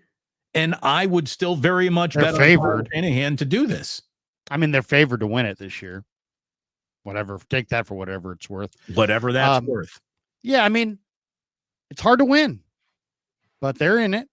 They're in the mix. They got a shot. Never in the history of my covering sports life or even rooting for the NFL life, I have never seen a Super Bowl loss so thoroughly scored against an offensive coordinator when the theme of that Super Bowl was they blew a 28-3 lead, right? Right. I mean, you know, I think Kyle Shanahan, I mean, it's all about what you think. I think Kyle Shanahan is a terrific coach. I think he's Andy Reid in Philadelphia. Andy Reid was a terrific coach in Philadelphia. He didn't win the Super Bowl, but he was a terrific coach in Philadelphia. And, you know, Philly won a Super Bowl after getting rid of Andy Reid, but they didn't win a Super Bowl because they got rid of Andy Reid. And the Niners won't win a Super Bowl because they get rid of Kyle Shanahan. They're going to have to find, you know, the Eagles found a guy in Doug Peterson that they could win a championship with. Interestingly enough, they chased him out, and they're now with Sirianni. And we don't know if Sirianni can win a championship. He's gotten close. But I mean, I personally believe that Kyle Shanahan is a Super Bowl winning head coach who has not won his Super Bowl yet. That's what I believe. But I know there's lots of people that believe that Kyle Shanahan is a incredibly flawed coach and will never win a Super Bowl. So it just has to, you know, what camp are you in? Are you in the camp that believes that he's flawed and that he'll never learn and that he'll never win and have that kind of fatalistic, you know, attitude that I'm sure Eagles fans had about Reid when he was there for 13 seasons and didn't get it done? Shanahan's going on season 7, I believe here. He hasn't gotten it done. 8. It's 8. Okay. So it's 7 in the books. 8. This is year number 8. So yeah, I mean, he's still 5 years away from, you know, the Eagles pulled the plug on Reid after 13 seasons. The Niners may pull the plug on Shanahan. I mean, you don't get forever, but if you said to me, give me a comparison that you think's appropriate, that would be it. I would say he is Andy Reid in Philly. He's had good teams. I mean, Shanahan has lost. I mean, let's just isolate this for just a second. Shanahan lost a Super Bowl where Tom Brady beat Matt Ryan, and he had Matt Ryan. He lost a Super Bowl where Patrick Mahomes beat Jimmy Garoppolo. He had Jimmy Garoppolo. And he lost a Super Bowl where Patrick Mahomes beat Brock Purdy, and he had Brock Purdy. So, yes, the Niners were favored in this last one. But, I mean, you know, great quarterbacks typically win the Super Bowl. The best I mean, go back and look at the history of the Super Bowl. There's probably only like 1 or 2 examples where the better quarterback actually team lost the game. Usually the better quarterback's team wins the game. And you could make the argument that the better team in all 3 of Shanahan's Super Bowl won the game. I think Purdy's good, and I think Matt Ryan's good, and I thought Jimmy was good the year they were there, but you know, the other quarterbacks were better. So everybody wanted to dump on Brock Purdy. And the plan was, let's just crap on Brock Purdy because he is the weakness. And then something ruined that story because he came out and showed that he wasn't. So now it's like, oh, shit, can't blame him. All right, well, who can we blame? Oh, Kyle. We'll blame Kyle. So now it's Kyle can't do it. And there's people up here in the chat. Kyle's not the guy. Where I forget where it was. Oh, here we go. Here it is. Gold Tau. Kyle equals choke artist. Okay. Here we go. Replace Kyle with Belichick. You know, there's this anti-Kyle bend. But the reality is that I'm working on a book right now that's coming out, and it outlines the 49ers lineage as a franchise from when Mike Shanahan was the offensive coordinator of their last Super Bowl championship winning team in January of 95. Wait, hold on. You're working on a book? Yeah. Yeah. I've got a guy, a renowned author named John Bruning, who's written many books, and he and I together are writing this book. We're meeting later today. The book's written. I mean, it's 20 chapters. And it's basically, I had no idea. Yeah, it outlines the 49er run from Shanahan to Shanahan. We were going to release it on the Super Bowl, but then they lost the Super Bowl. So now we're kind of still tinkering with it. We're trying to pick out the exact right time to bring it to market. But yeah, there'll be a book out by yours truly on the Niners from when they last won, outlining all the different things that happened. They missed on Tom Brady. They missed on Aaron Rodgers. They brought in Terry Donahue. They brought in Mariucci. Eddie D lost the team to in the Governor Edwin Edwards situation and all the different things. Shanahan and Lynch were there. Balky and Harbaugh didn't get along. The Kaepernick years, everything about Kaepernick and how he was blackballed and this and that, So it's all going to be outlined in this book. But the one thing that's clear is that, Shanahan is a great coach and they haven't gotten it done yet. They haven't gotten it done yet. So it's like, if you want to hold his feet to the fire because they haven't gotten it done, I think that's totally fair. When you get fatalistic in this, he's never going to do it. Well, you could have gotten fatalistic. And I'm sure many WIP radio hosts in Philly were quite fatalistic on Andy Reid's ability to win the Super Bowl all those years that he lost with McNabb. But he lost with McNabb. Was McNabb better than Brady in the Super Bowl? No. Tatum and Brown will never win an NBA title together. Oops. Yeah. Yeah. You have until you have, Phil Mickelson will never win oops. Right. Easter Sunday, Masters. I remember it. Yeah. Never, don't, so I get it. Shanahan, it's not just that Shanahan has lost. He has had a hand in more than one of these defeats and needs to own it. But there's a big difference between, hey, we got a great coach who's made a couple bad decisions and he needs to own it. And, compare that to, what? It's Chip Kelly running shitty plays at a breakneck speed. It's Jim Tomsula. It's Mike Singletary. It's Mike Nolan. I like the smell in the building and all this crap. You've got a top tier NFL head coach. He hasn't done it yet. So, what do you want to do? What do you want to do about it? Personally, I look at things, and this because you and I know each other well, but I look at things from not what Shanahan does. I look at things. I'm a players guy. I believe in players. Steve Kerr is, Steve Kerr, bad coach, or Steve Kerr, a great coach. Well, you know what? Some people would say he's super overrated and he just had great players. Other people would say, no, he's underrated and he's absolutely a great coach. Well, either way, he's got rings. And sometimes that's the bottom line. But like Don Nelson doesn't have any rings, but Don Nelson is still elite.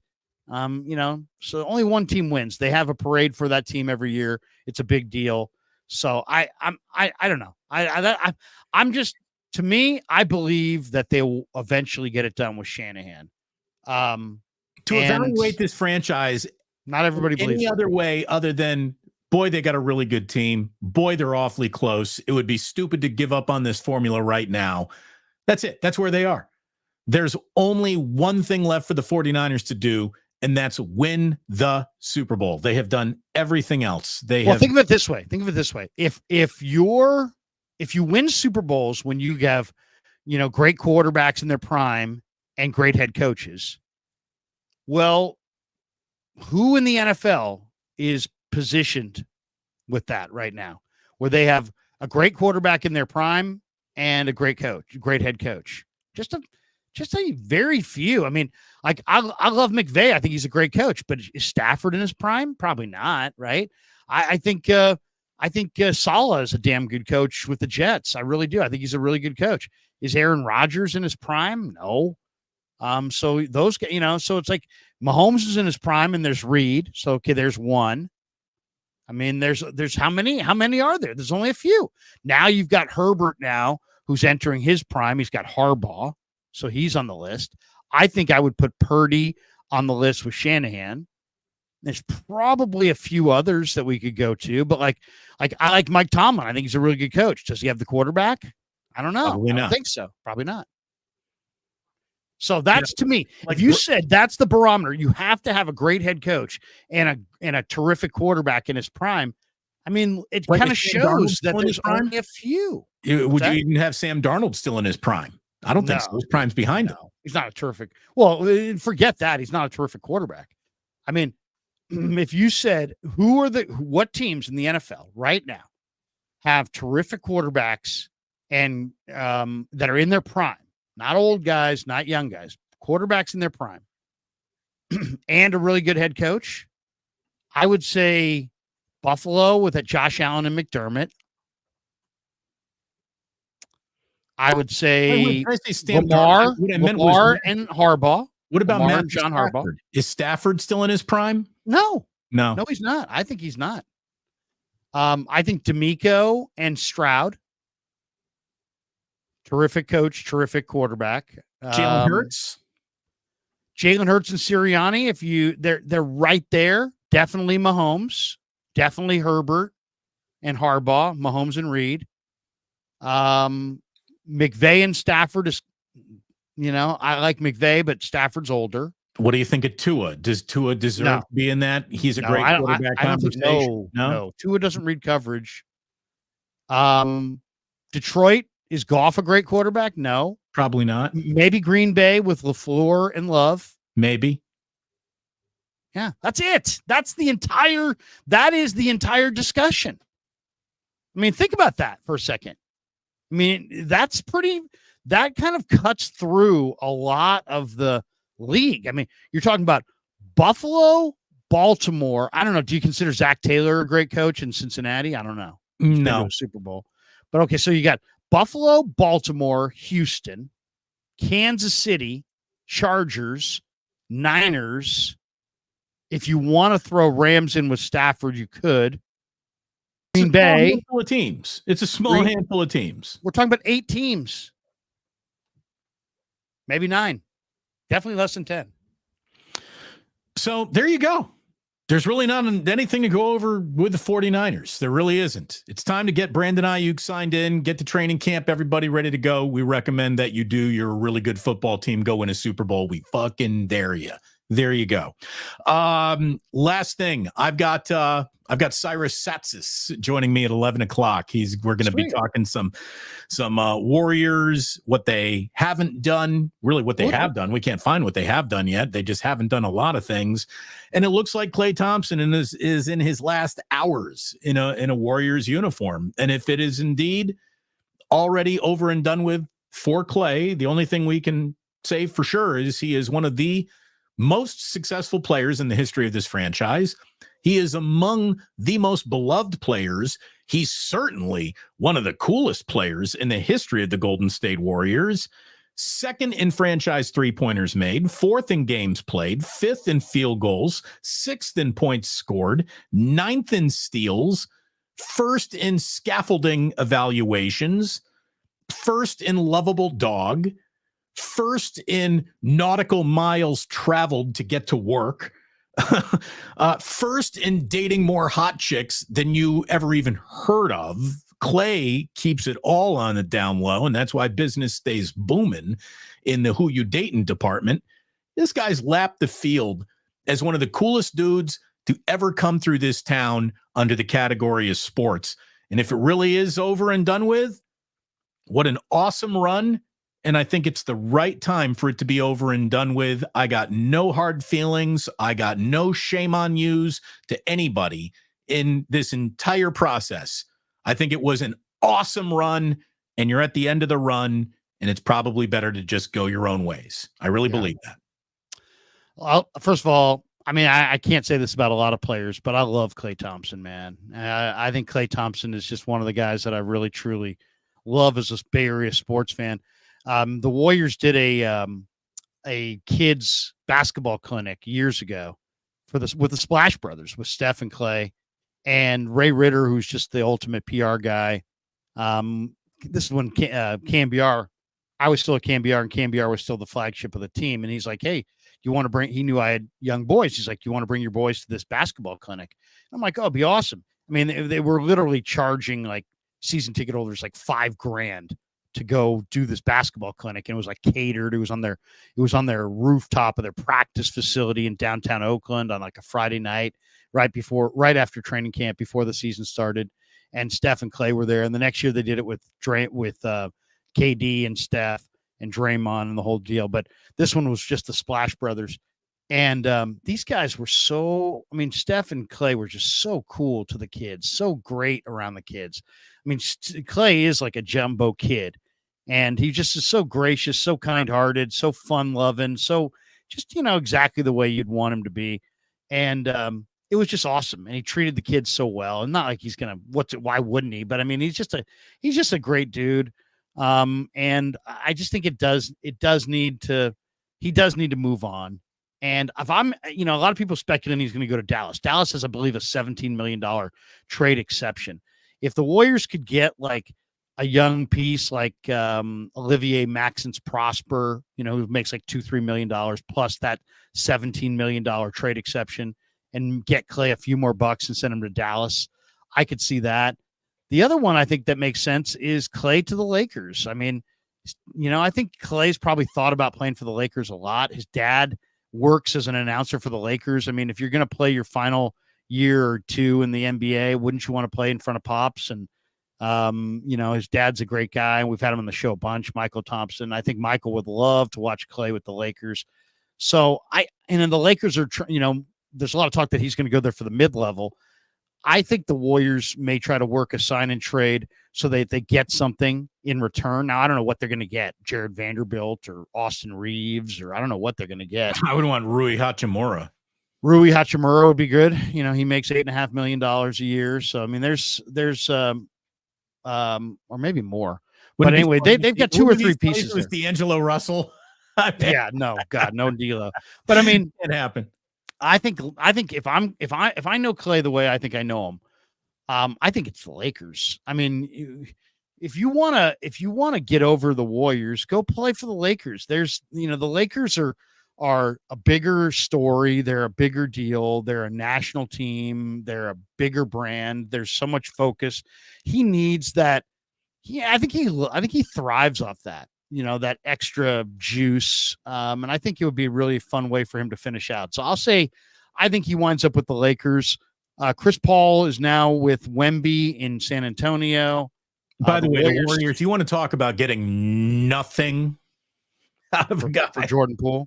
Oh, I mean, for Jordan Poole, for Chris Paul, however you want to do it. Like Chris Paul didn't help the Warriors a lick on the court. He doesn't get used as an asset on his way out the door.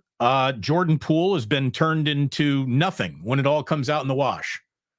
And that just, on Friday, I was just telling you that I really like the way Mike Dunleavy's going about this. I'm not sure I like the way Mike Dunleavy went about that. There's also rumors that, they were close to a Paul George trade, but didn't pull the trigger on it.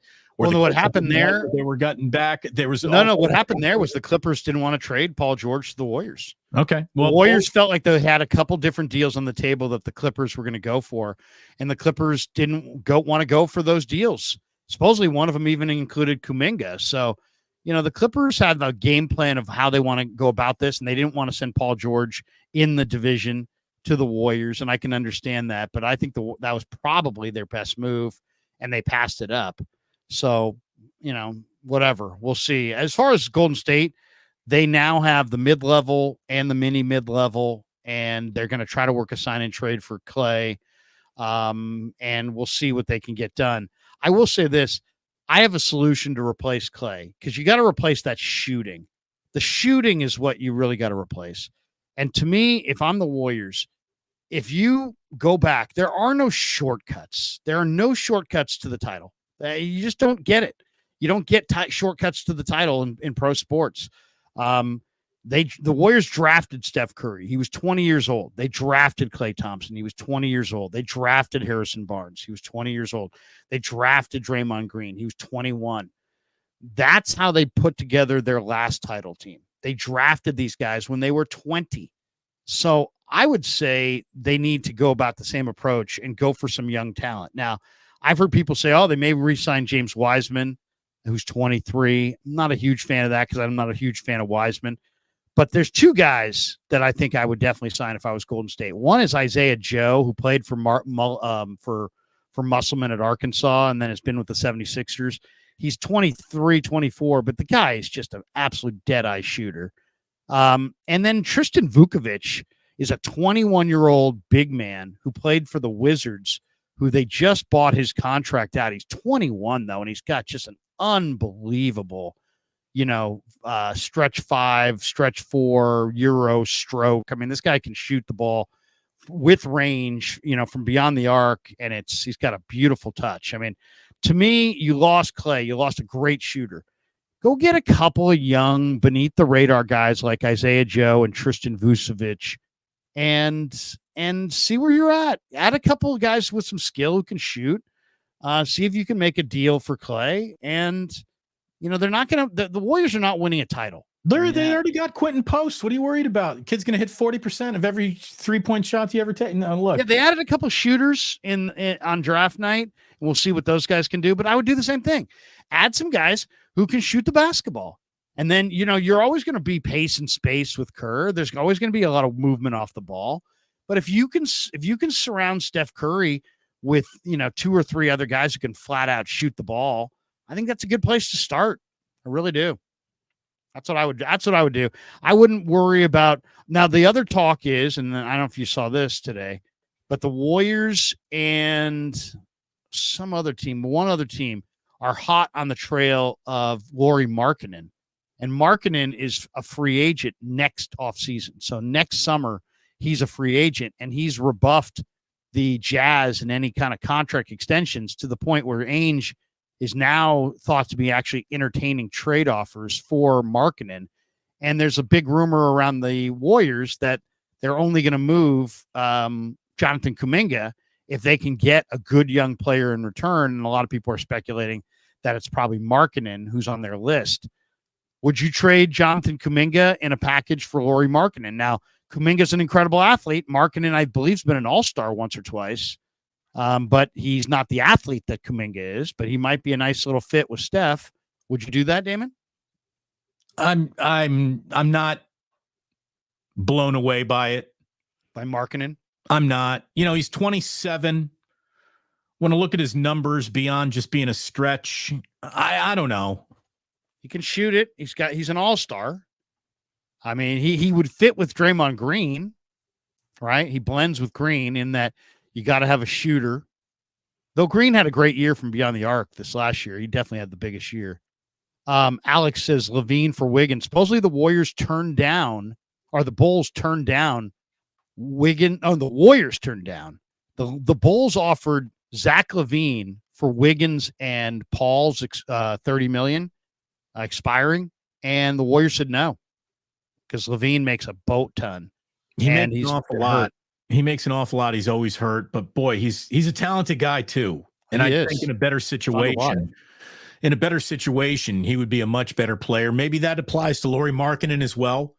I don't know. I just don't think that the Warriors are going to cobble together a title run here. You know, what I do think is important though, is that with Klay out of the picture, they can figure out what Moses Moody is. I mean, Moses Moody is either going to be an important piece of how they go forward or someone that you got to get rid of because he's taking up a roster spot. And they haven't figured him out. And they're going into year 4 of this guy? I like Moses Moody. I want to see what he's got. I really like Jonathan Kuminga going into, again, he's 21, right? Right. Jonathan They're both Kuminga. 21. Yeah. They both are. These guys are so young still. If you are in the Golden State Warriors business, I don't think you should be getting out of the young player with upside who you still don't really know, but has been in your system long enough to really do something with it this year. I don't know, man. I just feel like the Warriors, it's too bad that Draymond's contract came up before Clay's, because I guarantee if you could sodium pentothal, the front office, would you rather have Clay or Draymond going forward? I bet you that they would have rather had Clay going forward, but Draymond's the guy they got into the deal with, and they deserve everything they get out of him. They deserve every excellent defensive possession that they're going to get out of Draymond Green from here to the end of his contract. They also deserve every single 30-game absence because he hit somebody over the head with a folding chair suspension. I don't know.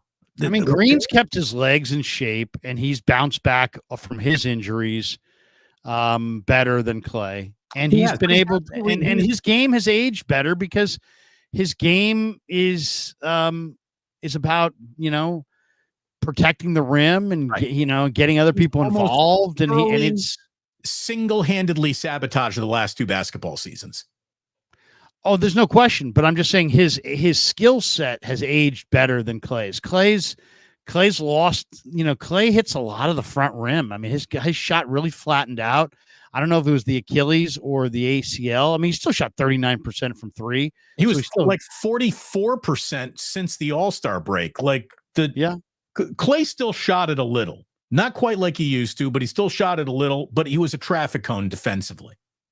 Well, yeah. I mean, he's nothing. He doesn't have that lateral agility anymore. What I would like to see the Warriors do, and I think their best chance to be an impactful team going forward, is to just say, you know what, forget about trying to place all these guys in their 3-point percentages, and you just go in and get the best defensive players that you can get. Defense, playing rock solid regular season defense is the way out of this for the Warriors. I don't think there's any other way. I mean, it's defense is part of it. I mean, signed with the Thunder for 4 years. What's that? Isaiah Joe signed with the Thunder for 4 years. He just signed this morning. I don't know. Yeah, so he's a great shooter. He's a great shooter. But this Tristan Vucevic is a great shooter as well. He's a big man. There's also Buddy Hield. If you want to go with an older player who can shoot the ball, I mean, you could replace, Clay with that. We'll see. But Golden State's got to, the question, people are suggesting, well, what about trading Draymond? I don't, Steph Curry is probably had a hard time dealing with the idea of playing without Clay. I mean, Draymond is literally his on-court bodyguard. You can't take both those guys away from Curry. Yeah, you can't, he's got to have, and Draymond, I think, means more to Steph's game than Clay, to be honest. So I don't see that. But we'll see. I mean, there's to me, I would just go with the younger free agents. I'll give you a list of some young free agents. James Wiseman, young free agent. Mo Bamba, young free agent. Sadiq Bey is pretty young. Miles Bridges. By the way, I would be a little interested in Sadiq Bey, and they weren't they? They had him. Bey was in the Wiseman trade. Yeah, they moved him on, but Sadiq Bey, I think, another Villanova guy. He knows how to play. He can play a little 3, a little 4. He can shoot the ball. He can defend. I kind of like him. Amani Bailey, the former UCLA combo guard. He's 20. He's a free agent. And there's some other guys as well. Bol, I've kind of always liked. He's a free agent. There's a few. Miles Bridges has had problems off the floor, but he's only 26. He's a free agent. Amani Bates is a free agent. He's 20. I mentioned James Wiseman's 23. Vucevic is 21. If I were them, I would definitely try to get some skill. I mean, defense is nice too, but you do have some good defensive athletes right now. They got to figure out what they're going to do with Wiggins. It's like, so they got to find somebody who, will take Wiggins. Now, the talk out of Brooklyn is that Brooklyn is rebuilding and they want to move, is it Cam Johnson, their great shooter, and Ben Simmons. The Warriors have some bad money in their own right in Wiggins, who, is making a boatload of cash. Some of the, they say that the Bulls are going to have to attach a number 1 to Levine to move him, and that the Warriors may have to attach a number 1 to Wiggins to move him. and that the Nets may have to attach multiple ones to Simmons to move them. So something tells me some of these guys may get moved for one another. You know what I'm saying? I mean, we'll take your problem, you take our problem. Yeah, you're trading head cases there. I wouldn't want anything. I would rather watch Andrew Wiggins start 82 games than watch Ben Simmons start one. Ben Simmons is I'd rather see Ben Simmons, to be honest, because I know Ben Simmons has sucked, but Ben Simmons with the Warriors, I mean, Ben Simmons' problem is that he can't shoot. But on the Warriors, play him on the ball. And you've got Steph and you've got some of these other guys. You've got some guys who can shoot the ball. So I'd love to see what Ben Simmons would look like with Steph Curry playing Simmons on the ball and finding Curry as a kind of a more glorified two. I mean, it would be fun to watch. Ben Simmons is a 6'10" point guard who can't shoot, but he can sure pass. He's afraid of being on a basketball court. Oh, I know. It's really sad. It's kind of an amazing story, really. It's like Mackie Sasser with the yips. He doesn't even know how to throw the ball back to the pitcher anymore. Like Nick Anderson or something, It's like he's in his own head. I mean, how do you be a pro basketball player who's making $40 million a year and not be able to get with a basic mechanics of a shooter coach in an empty gym and just shoot free throws to the point where you could make 75%? You can't. You're telling me you couldn't make 75% of your free throws? I coached a 5th grade team that a kid got fouled in the backcourt in the city championship with the city title on the line. He stepped to the free throw line and he made both free throws. He was a 5th grader.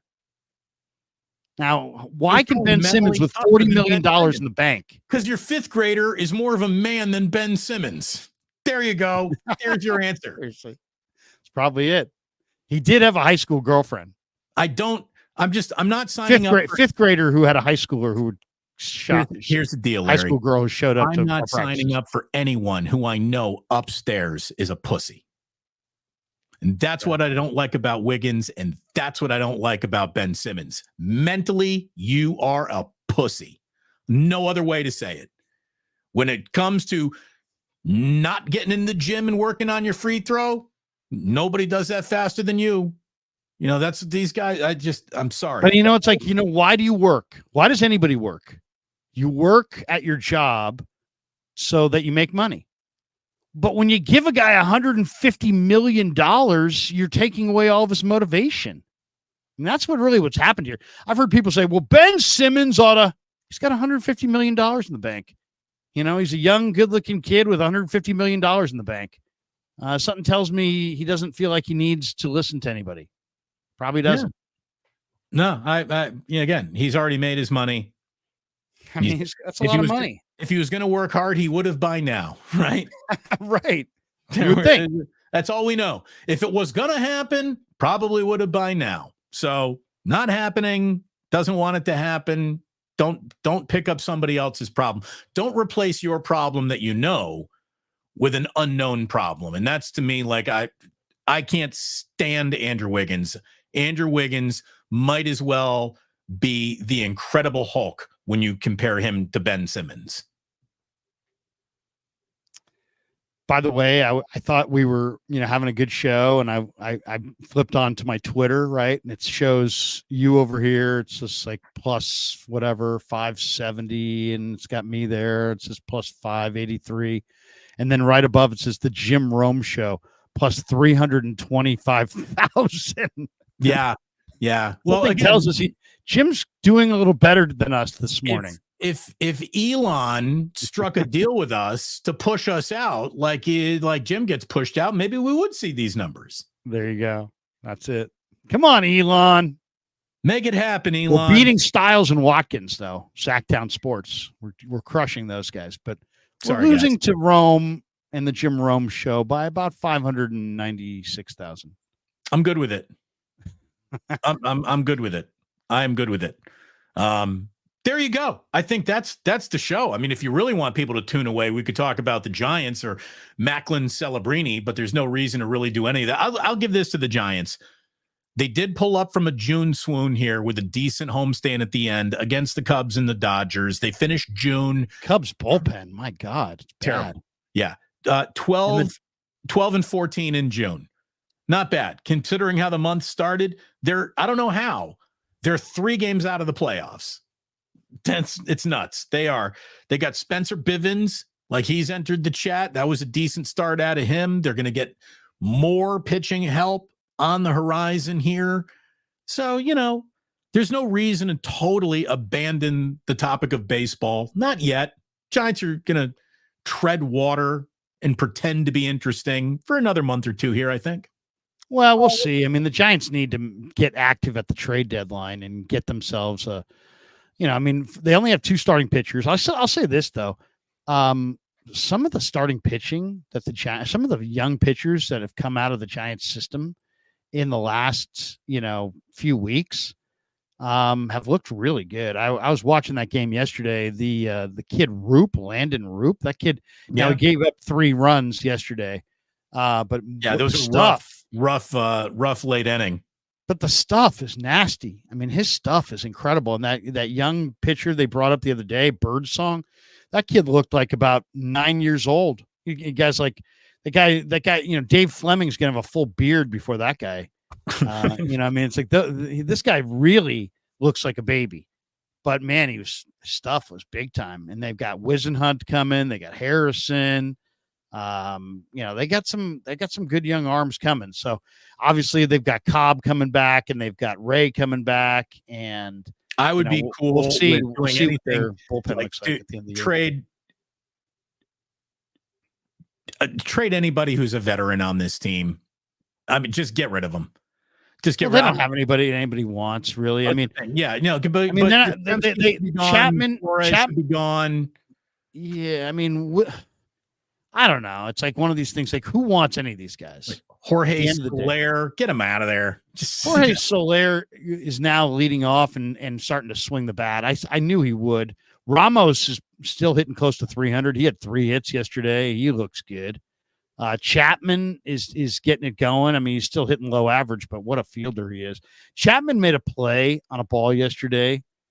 He made 2 plays where if you're Nick Ahmed, you got to be sitting there going, what the hell am I even doing Nick out Ahmed. here? Get Nick Ahmed off this team. I know one was a pop-up, though, that Ahmed was right there, and it's like, dude, it was Ahmed's ball. I mean, what, Ahmed can't catch a pop-up?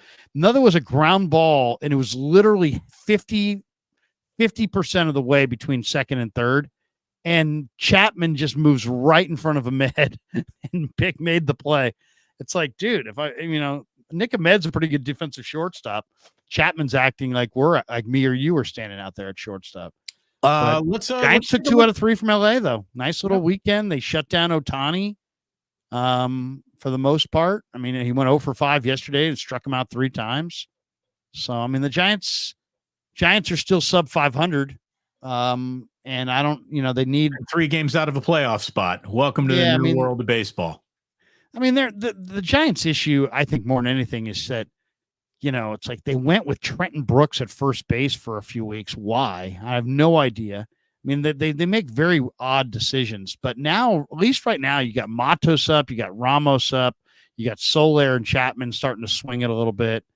Their pitching looks really, really thin, but they're getting reinforcements back. To me, it's like, are the Giants going to make that one big bat addition that we were always waiting in the offseason for? No. Are they going to make it this year at the trade deadline? Because they have the pieces to do it. They won't do it. They won't do it. I think they should sell more than they should be looking to be buyers right now. But they don't have anything to sell unless they're willing to sell Snell. Here's the thing. Ray, dead weight. Cobb. Anything that is dead weight, anything that is over 28 and hitting 210, get rid of them. Go. Yeah. Let's hit some starred chats. What do you got here? What do we got? Red Eye says Kyle looked like a mobster dude at the wedding. Yeah, did you see Shanahan with the mustache? He did. Not a great look. Aldo Martinez, can you name a game where BA dominated? How about this? Can you name me the game where any wide receiver or pass catcher dominated the game through that? Doesn't really happen. It's not what the Niners do. Well, even when Kittle has one of those like JJ kind of dominated the Super Bowl. 135 yard games, it'll be on like 4 catches, 5 catches. Yeah. I mean, the Niners spread it around, and that's kind of why the Niners, how many guys, I'm a Niner fan. You guys are Niner fans. How many times when you play fantasy football do you ever sit there and say, I want Debo, I want Aiyuk, I want Kittle? No, you don't. You don't want the Niners weapons because they spread it around, and it's really hard to predict week to week who's going to produce. And they got so many different weapons. Now they've added Pearsall, another mouth to feed at the bowl. So I don't know. I would say I might take a late round flyer on Pearsall as a sleeper, but the rest of the Niner offensive players, I'd have some interest in Purdy, as he might have a good year. But yeah, no, Purdy and Christian McCaffrey are your Niner fantasy weapons. That would be it. That would be it. Barry Ford says, during the majority of my time serving in the Navy, I lived in and loved Southern California. In San Diego, my son lives 5 blocks from where I lived in North Park. Drop the 10 spot in the jar for me. Thank you very much. Putting it in the ganja jar, Barry. I appreciate it. Thank you for your service. Thank you for your son's service. It's just awesome. And there's parts of San Diego that are very, very nice, man. Very, very nice. Get a good taco down there. Especially north of La Jolla there. Isn't it the Marines that own all that land? Camp Pendleton, I believe, north of San Diego, all along they own like about 75 miles of coastline north of San Diego. Camp Pendleton, I believe. Gold Tao says California send broke folks to Texas. Texas send them back once homeless. Nice. It's a nice little sentiment. Bacon and eggs breakfast croissant. I am waiting for Larry to snap on the chat. It has been almost a month. I don't always snap on the chat. In fact, I got lectured the other day from the real boss of my channel, Kevin Krueger, who's gallivanting through Europe with his girlfriend right now. He said, Dad, don't snap on the chat. So I guess that's kind of like Snapchat advice. No, I'm just joking. Anyway, but yes, he said, don't snap on the chat. So Kev said it. I haven't done it. Around the Ballpark, shout out for a great conversation today. Oh, thank you, Around the Ballpark. You. See, I'm uncoachable. I might snap on anyone at any time. Yeah, exactly. Don't. If you can resist it, try not to snap on anybody. Here, I'll leave you with this. It's a good rule of life. Just don't snap. So are we done with all the chats? Did we get through them all? Yeah, that was it. Thanks to everyone. Thanks for everyone watching. I'm going to leave you with a nice little story that makes me happy, and hopefully it makes you happy too.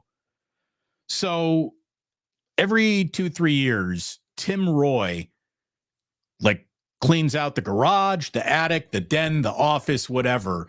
And I am the recipient of something. Every 2 or 3 years, an envelope, a Golden State Warrior team envelope, shows up to my house with an old Sports Illustrated article in it that's usually about Bobby Knight. I remember this. Tim Roy thinks it's everything that he can find in old Sports Illustrateds.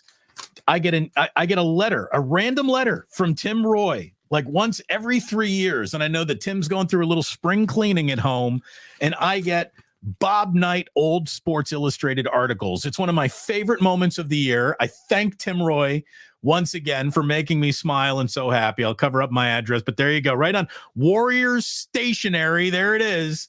I see that letter. I'm like, oh, that's a Bobby Knight article. What do you got for me, Tim? Sure enough, every time. It's one of my favorite things of the year. That's love, man. So thanks. I'll tell you, that's the number one thing I miss about my dad is my dad used to read the Wall Street Journal, the New York Times, the New Yorker, all these, and he would send me every sports related article that he read in any of those papers. It would show up, with my dad's writing on the envelope every 2 days. Your dad sent you another article. And he's just so like, here's the thing. he's like, am I bothering you? I'm like, no, you're not bothering me. It's all food for thought.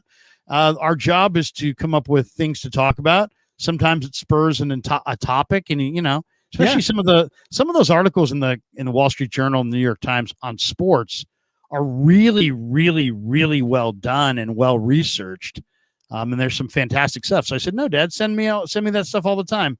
And literally, every 3 or 4 days, how rare is it to get a piece of mail where as soon as you pull it out of the mailbox, you smile, right? There's just bad news and bills and just all kinds of stuff you don't even want in your mailbox. So whenever I see Tim Roy's got a little something for me, it brings a big smile to my face. So there you go.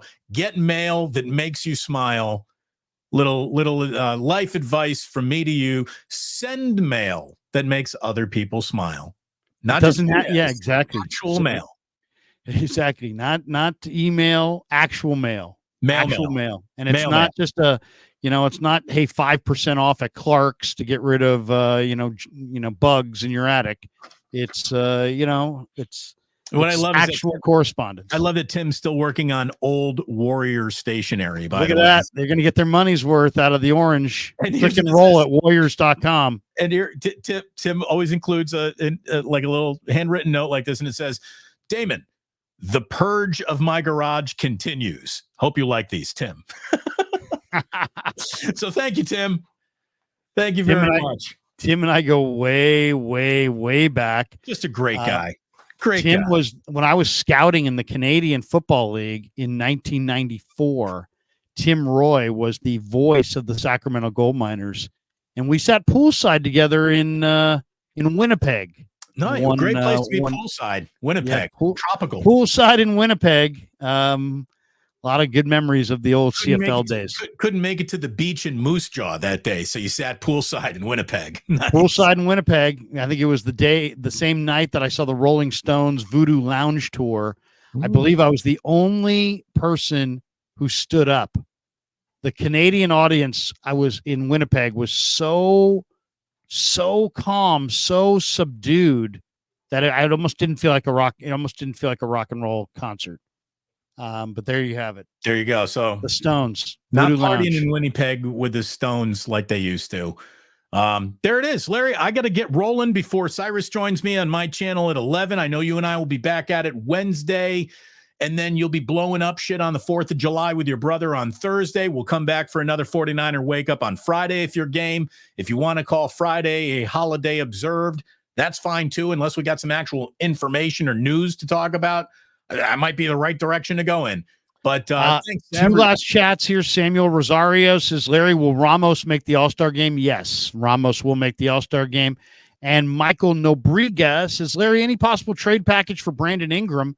I think they're going to try. I think they're absolutely going to try. Ingram is probably at or near the top of the Warriors list, though it's probably going to take Kuminga and more to get Ingram out of New Orleans. He also has 1 year left. The whole Paul George thing. Paul George is hurt for every important game he's supposed to play. So Paul George is also 34. Yeah. I don't know about you, but I would much rather stay in the 27 and under grouping, even though Steph's older. Doesn't mean that his surrounding cast must be older. No, it actually insists the other way, if you ask me about it. The older Steph gets, the younger the cast needs to be. The chance to surround Steph with the veteran crew to get one more, that chance is passed. Like, that happened. So I feel like the Warriors kind of have painted themselves into a corner of change that might come with some rashes and some burns on it for Warriors fans, but it's the right direction to probably be going in. Trying to keep this thing just floating isn't as important as changing your swimming style. And I think it's time for the Warriors to change how they swim a little bit. There you go. Well said. That's going to do it for us. I think. Don't blow your This show has gone on and on and on. I was going to get an oil change for the Miata, and I just figured, I've got extra time because, I know this show's going to continue going on and on and on. And I called my friend Trent Balky, and I said, Trent, would you come over to Marin and have some Amicis and help? I got to take my car for an oil change. And he said, Ralph, you haven't torn your ACL and you never were much of an athlete, but because you were a college cheerleader, I'm there for you. Miata. What? I was going to say, you're a Miata guy. A Miata guy. Okay, that's it. What a guy.